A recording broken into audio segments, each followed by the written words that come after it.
13 years is a long time. Long enough to build a life. Long enough to believe, to trust, to grow roots so deep they feel like part of your bones. And for 10 of those years, we were married. Not perfect, but committed. We built a home, had children, and carved out a routine that held the weight of our dreams. We made plans. We had inside jokes. We even had a shared rhythm in the chaos of parenting and life. And for the most part, I thought we were okay. That day started like any other. She was unusually chipper, busy getting ready to buy stuff for the house, which was already odd. That's not her thing, never has been. She loathes shopping for the home.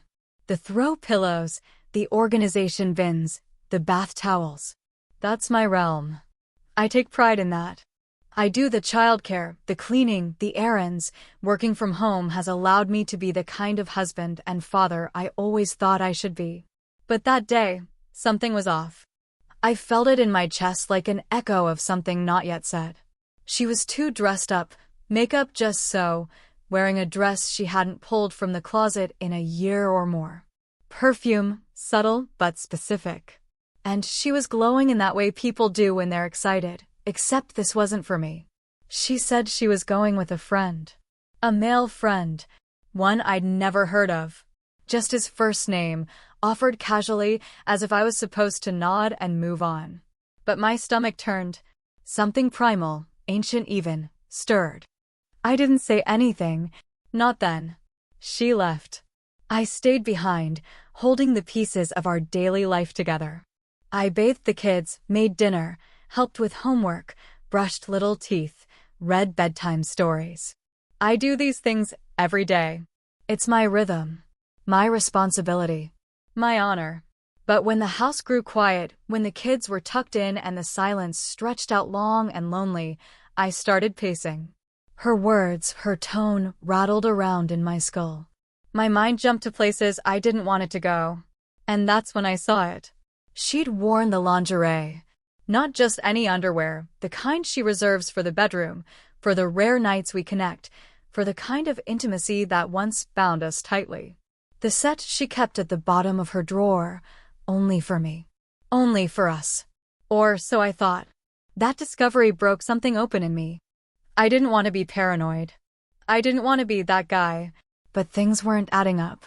Over the last few months, our sex life had dwindled to nothing.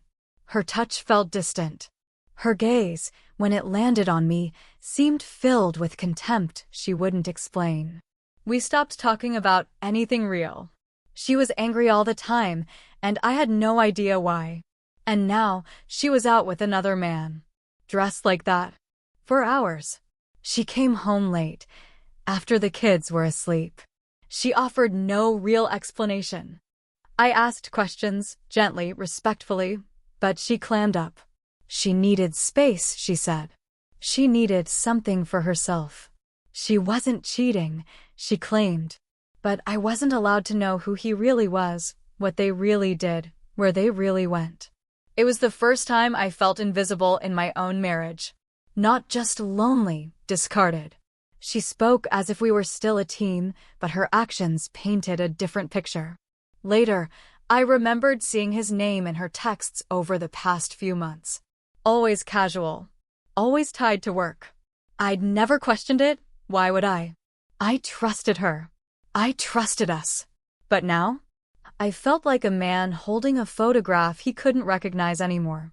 A blurred image of the life he thought he had, smudged at the edges by lies he didn't want to believe. Something had changed, and it wasn't just her. It was me too.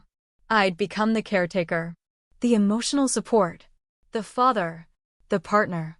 I did it all, not out of duty, but out of love, out of belief in us. And now I stood in the ruins of what felt like a betrayal still unfolding, like a slow-motion train crash I could see but couldn't stop.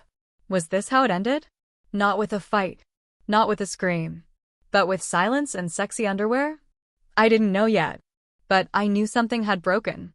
And it would never go back to the way it was. I barely slept that night.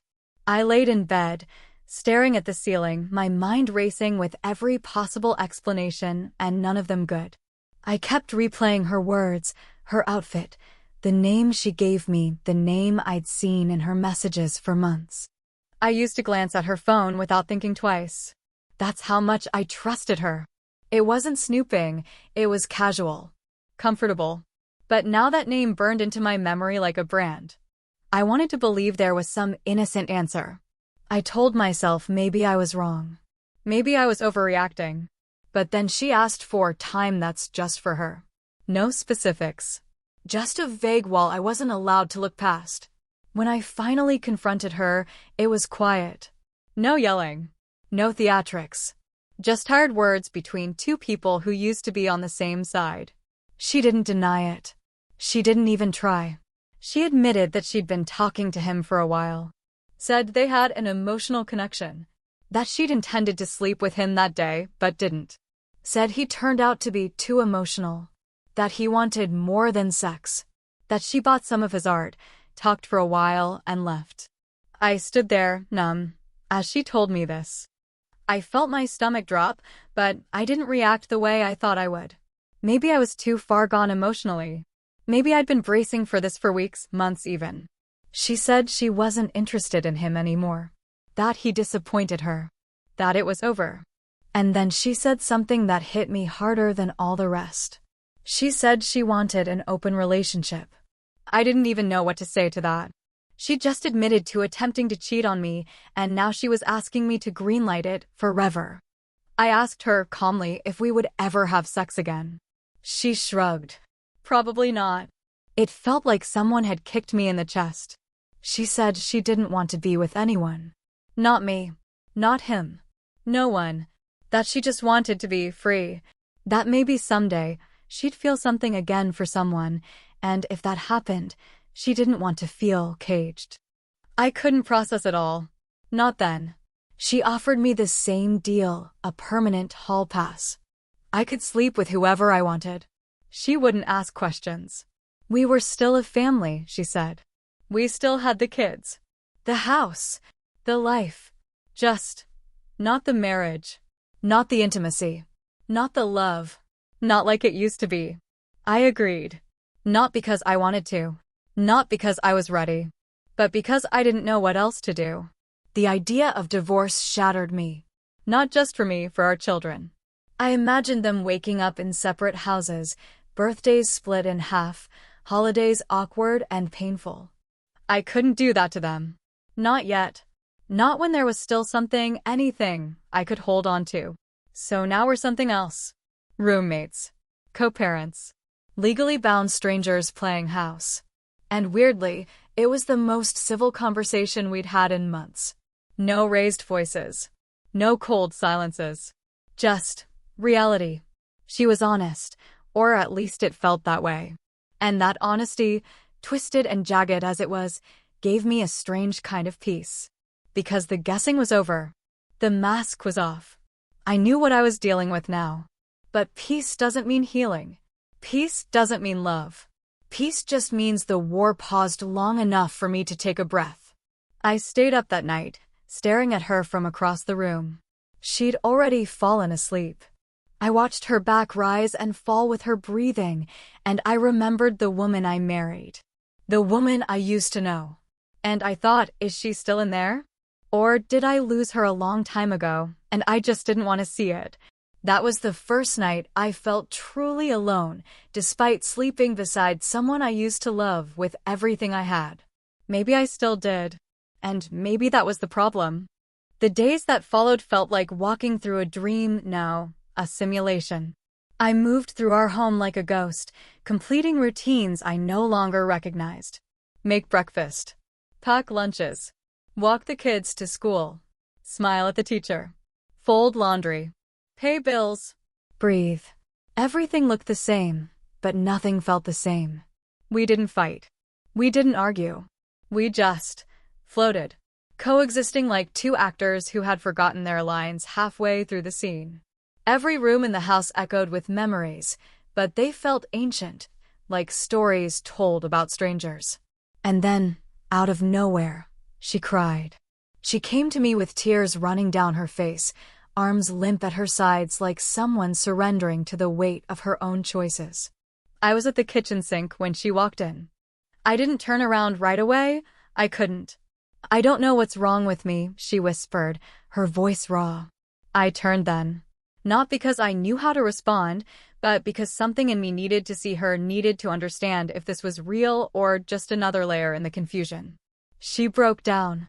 "I tried to ruin everything," she said. "I don't know why. I got scared. Everything was too perfect. You're perfect. This life is perfect. And I just couldn't handle it.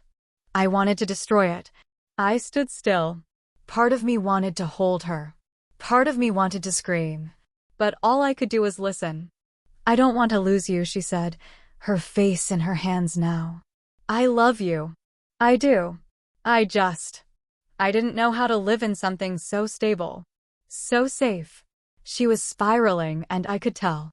But this was the first time in months, maybe longer, that she was being real. The anger, the distance, the vague resentment, it all made sense in this strange, broken way. She was self-sabotaging, trying to set fire to the house we built because something inside her convinced her it wasn't real, or that she didn't deserve it. She agreed to counseling.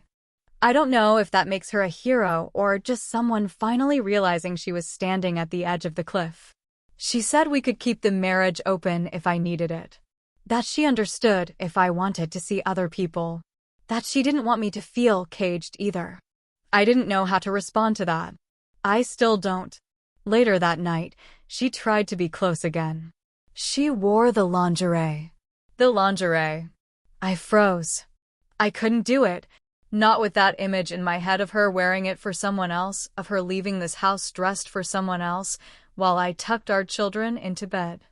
I stepped back. "No," I said quietly. She looked like I'd slapped her. But I couldn't pretend.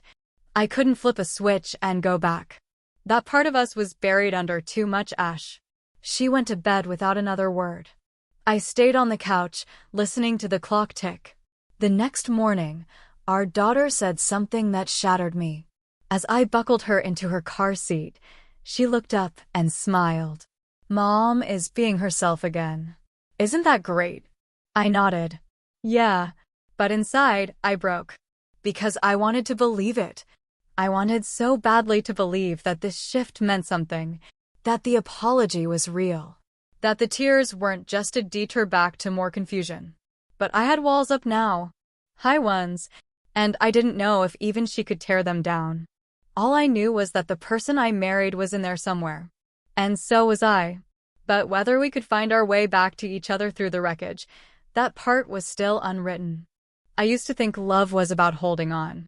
Now, I think maybe it's also about knowing when to let go of expectations, of illusions, of the person you thought someone was. Not out of bitterness, but because truth, once seen, can't be unseen. Things didn't magically get better. We went to counseling, and it helped a little. We talked more, fought less. She tried to reach for me some nights, emotionally, physically, but my body stayed frozen, and my heart stayed distant. I didn't choose that. It just happened. Something broke the day I realized she could lie to my face and still kiss our kids goodnight with the same mouth. That she could dress up for another man while I made dinner for the family she said she still wanted. I didn't hate her. I just didn't know who she was anymore. I think maybe she didn't either. She says she still loves me. Says she doesn't know what came over her. That she panicked. That I'm the best thing in her life. And maybe that's true. But love, I've learned, isn't just words or promises or late-night tears. It's action. It's showing up. It's choosing the same person every day, even when it's hard. Especially when it's hard. And for a long time, she stopped choosing me. Now we're in this strange in-between place. Still married. Still under one roof. The kids are happy, we keep the house warm, the routine's normal. We laugh at the dinner table. We plan birthday parties. We hold it together for them. But inside, it's quiet. Lonely. We don't touch. Not really. We haven't kissed in weeks. Haven't made love in months. We talk like old friends who used to be something more, and sometimes I catch her looking at me with a sadness I can't read. Like she wants to ask me something but already knows the answer. And the truth is, I don't know if I can ever fully trust her again. I think she knows that. I think it's eating her alive. She still wants the open marriage. Says she doesn't plan to use it anymore, but wants the option. I agreed, mostly because saying no would be like admitting it's over. And maybe it is. But I'm not ready to slam that door just yet. Not for me. For them. Because they didn't ask for this. They didn't ask to be born into a house that would become a battlefield. They deserve the illusion of peace until we can figure out how to build something real again, or walk away without burning it all down. I go on walks now. Long ones.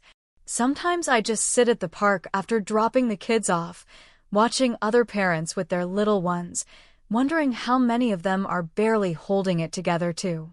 Some nights I think about dating, about what it would feel like to be desired again, not tolerated, to be wanted, to be touched by someone who hadn't betrayed me. But every time I imagine it, I feel guilt. Not toward her, but toward myself. Because I never wanted any of this. I wanted a partner, a team, a love I could count on. What I got was something else entirely. But here's the strangest part, I'm not angry anymore. I'm tired. I'm healing. I'm learning to live in the gray. I've stopped hoping for things to go back to how they were. That version of us is gone. Maybe something new can grow from the wreckage. Or maybe we'll eventually have to let it all collapse and rebuild from scratch, separately. Either way, I'm still here. Still standing. And for now, that's enough.